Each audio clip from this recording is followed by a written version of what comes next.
جيش تحرير السودان الآن من مدينة الضرة دعمر الحديد والنار في طريقنا إلى تحرير الخرطوم. الخرطوم ستتحرر في الأيام القادمات، والويل للجنجويد أينما حلوا.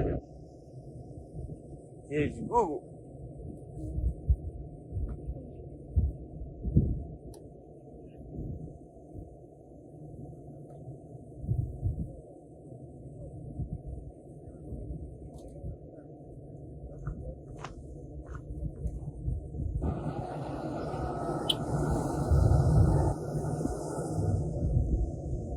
اسألي اسألي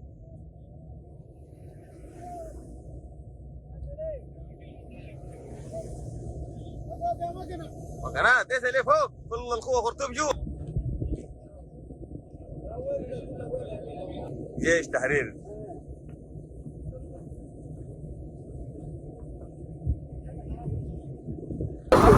جماهير الشعب السوداني الآن كما ترون المارشال مني أركم الناوي وسيادة الفريق جابر محمد حسب الله، وكذلك الفريق جابر إسحاق علي فتح والمارشال مني أركم الناوي الآن في طريقهم نحو مدينة الخرطوم وكذلك نحو مدينة مدني ودارفور.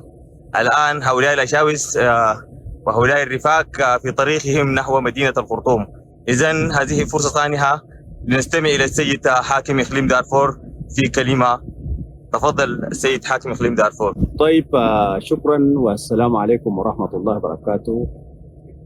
نحن في الحقيقة عايشين في الأزمة صعبة جدا، فهذه الأزمة تكمن في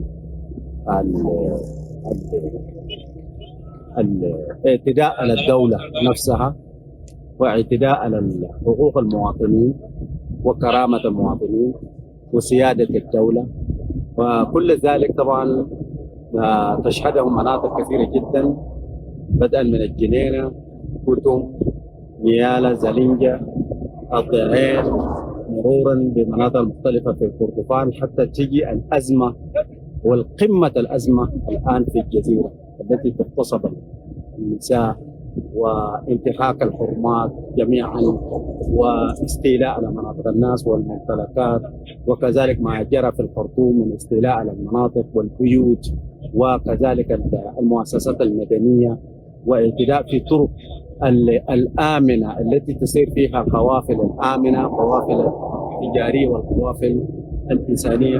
فكل ذلك في الحقيقة لقد شاهدت الحركة وانتظرت لمدة أكثر من 10 شهور ولم تجد الحلول، وبالتالي يجب أن تساهم في إعادة بيوت الناس، يجب أن تساهم أيضا في إعادة سيادة البلد، وخاصة من الذين يعني في الحقيقة أتوا من الديار المختلفة فاستفزوا يعني حتى السوداني واستفزوا الشعب السوداني باغتصاب النساء وباستيلاء على المواقع وعلى البيوت.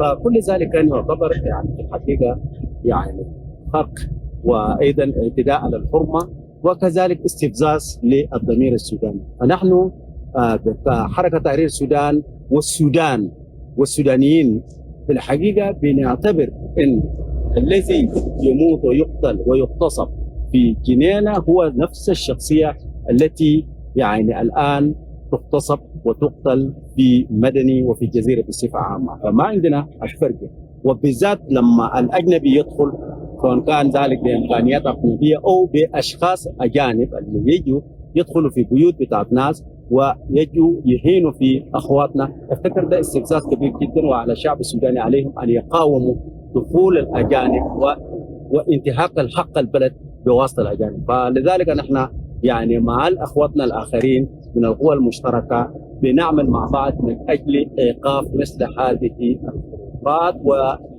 وإعادة سيادة السودان ووحدة السودان. والسلام عليكم ورحمة الله. SLA في كل مكان، SLA في كل زمان، خادمون هذا المتحرك الذي أطلق عليه متحرك الشهيد عبد الله بكر بشرة. إذن إلى الأمام SLA.